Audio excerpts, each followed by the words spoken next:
And next, I beg Imran Khan Beaton, lead software engineering, impact analyzing Bangalore, sir give some words on videos.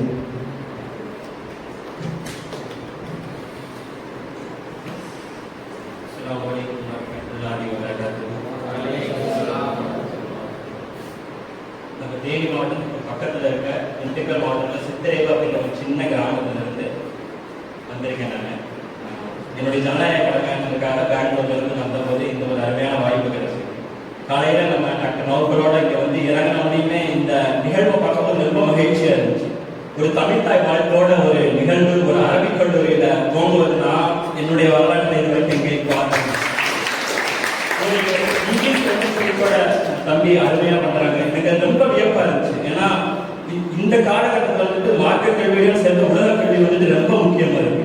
அதே போல நீங்க உங்க தலைப்பாகையில நீங்க இந்திய தேசிய கொடியை ஏந்திருக்கிறத பார்க்கும்போது எனக்கு அதோட மகிழ்ச்சியா இருக்கு. சிவப்பு வெள்ளை பச்சைன்னு டிஃப்ரெண்டான இந்த தலைப்பாகையோட உங்க இந்திய தேசிய கொடியிலேயே உங்க தலைப்பாகைய வடிவமைச்சிருக்காங்க.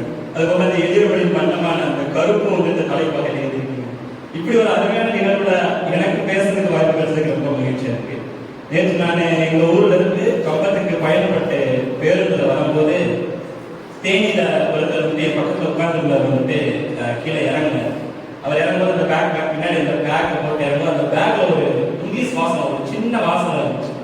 அதை படிக்கும் போது எனக்கு உங்களுடைய இன்னைக்கு உங்களை பார்க்கும்போது எனக்கு அந்த வாசனை நான் பார்த்தது தான். அது என்ன போட்டுருச்சுன்னா anything is possible if you target அப்படின்னு போட்டுருச்சு. ஆக்சுவலா அவர் ஒர்க் பண்ண அந்த கம்பெனி வந்து டார்கெட் உங்க மேல அதுக்கு என்ன பண்றீங்க anything is possible if you target. இது முன்னாடி பேசுறவங்க கூட அந்த முயற்சி அந்த இலக்கை பத்தி பேசினாங்க. இதுக்கு அர்த்தம் என்னன்னா ஒரு இலக்கை நோக்கி நீங்க பயணித்தீங்கன்னா எதுவுமே வந்து சாத்தியம் அப்படின்றத இதோட அர்த்தம்.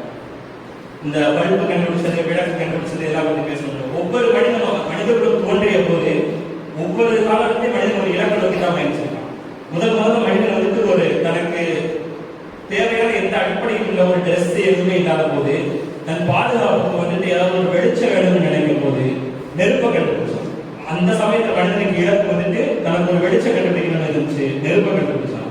இது மாதிரி தாமஸ் ஆல்வா நீங்க சொன்ன மாதிரி அடுத்து மனிதனுக்கு ஒரு மின்சாரத்தை கொடுக்கணும் அதன் மூலமா வெளிச்சத்தை ஏற்படுத்தணும்னு நினைக்கும் போது அவர் அந்த இலக்கை அடைந்தார்.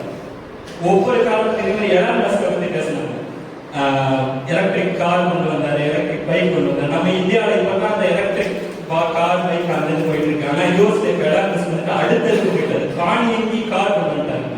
டிரைவரே இல்லாத ஒரு கார் அவர் கொண்டு வந்துட்டாரு. டிரைவர் இல்லாம அந்த கார் இன்னைக்கு நாம வந்துட்டு இங்க சென்னை பெங்களூர் ஓலா ஊபர் எல்லாம் யூஸ் பண்ணுவோம்.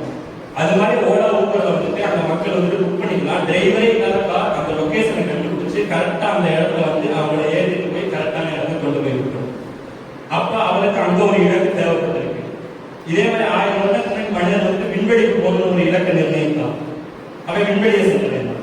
ஒரு எந்த காலகட்டத்திலும் ஒரு மனிதனுக்கு வந்து ஒரு இலக்கை நோக்கி பயணிக்கணும். அந்த தம்பி சொன்ன மதுசாவுக்குள்ள வரும்போதே ஒரு இலக்கை நம்ம நிர்ணயித்து வந்தோம்னா அந்த இலக்கை கண்டிப்பா நம்ம அடையணும்.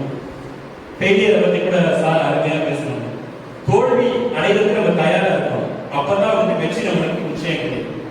ஒரு தலைவர் வந்துட்டு தோல்வியை கண்டு பயப்பட்டானா அவனுக்கு வெற்றி கிடைக்காது. யார் வந்து தோல்வி அடைவதற்கு தயாராக இருக்காங்களோ இலக்கை நோக்கி பயணிக்கிறாங்களோ அவனுக்கு நிச்சயம் வெற்றி என்று கிடைக்கும்.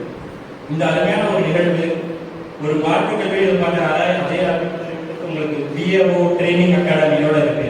இது இன்ஷால்லா வரும் காலங்களில் ஒரு ஐஏஎஸ் ட்ரைனிங் அகாடமி அளவு வளரட்டும். ஏன்னா இந்த காலகட்டத்தில் இந்த அரசியல் சூழ்நிலையில வந்துட்டு அனைத்து சமூகங்களுக்குமே வந்துட்டு உலக கல்வின்றது ரொம்ப அவசியமா இருக்கு. மார்க்க கல்வி என்பது மட்டும் நம்மளுக்கு போராது கண்டிப்பான முறையில். அதனால இந்த அரபிக்கல்வி வந்துட்டு உலக கல்வியை மாணவர்களுக்கு அதிகம் கொடுக்கறது முக்கியம். முன்னேறி கொண்டே செல்லட்டும். நிறைய ஐஏஎஸ் ஐபிஎஸ் ஆபீசர்கள் உருவாக்கட்டும். நம்மளுக்கு பழனி பாபா போன்ற அட்வொகேட்ஸ் வழக்கறிஞர்கள் தேவை. அப்துல் கலாமை போன்ற மார்க்கத்தை கற்று அப்துல் கலாமாக வர வேண்டிய ஜனாதிபதிகள் தேவை. ஐஏஎஸ் ஆபீசர்கள் தேவை, ஐபிஎஸ் ஆபீசர்கள் தேவை. அது போன்ற நிறைய ஆபீசர்கள் வந்து இந்த கல்லூரி உருவாக்கட்டும். ஏன்னா ஒரு மார்க்க கல்வியோடு சேர்ந்து ஒரு உலக கல்வியை கற்று ஒரு தரமான இடத்துல வந்து நிற்கும் போது அது வந்துட்டு ஒரு பொது நீரோட்டத்துல வந்துட்டு அவங்கள பார்க்க வைக்கும். இப்ப அப்துல் கலாம் வந்துட்டு ஜனாதிபதியாக வந்துட்டு அவர் யாரும் இஸ்லாமியரை பார்க்கல.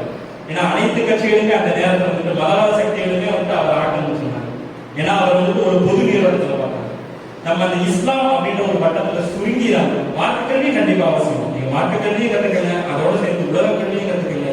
இஸ்லாம் என்ற குறுகிய வட்டத்துல சொல்லிடாம ஒரு பொது நீரோட்டத்துல அனைத்து மக்களுக்குமான ஒரு அதிகாரிகளாகவும் ஒரு அரசு அலுவலர்களாகவும் உயர்ந்த இடத்துல வந்து நிற்கணும்.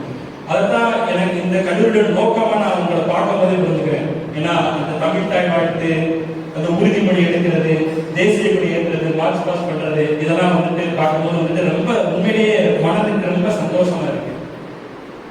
இந்த நிகழ்ச்சியை ஏற்பாடு செய்தவர்களுக்கும் இங்க வந்திருக்கக்கூடிய சீஃப் கெஸ்ட் எல்லாருக்கும் வந்துட்டு நன்றி. எனக்கு இந்த வாய்ப்பை ஏற்படுத்தி கொடுத்தவர்களுக்கும் நன்றி. அல்லாஹ் உங்களுக்கு பெரும் கிருபை செய்யட்டும். இதுல பல ஐஏஎஸ் ஆபீசருக்கு, ஐபிஎஸ் ஆபீசருக்கு நான் வருங்காலத்துல பார்ப்பேன் அப்படின்ற நம்பிக்கை எனக்கு இருக்கு. அதை நோக்கி தான் இந்த கல்லூரி பயணப்படுது. இன்ஷா அல்லாஹ் கிருபை செய்யட்டும். அனைவருக்கும் நன்றி.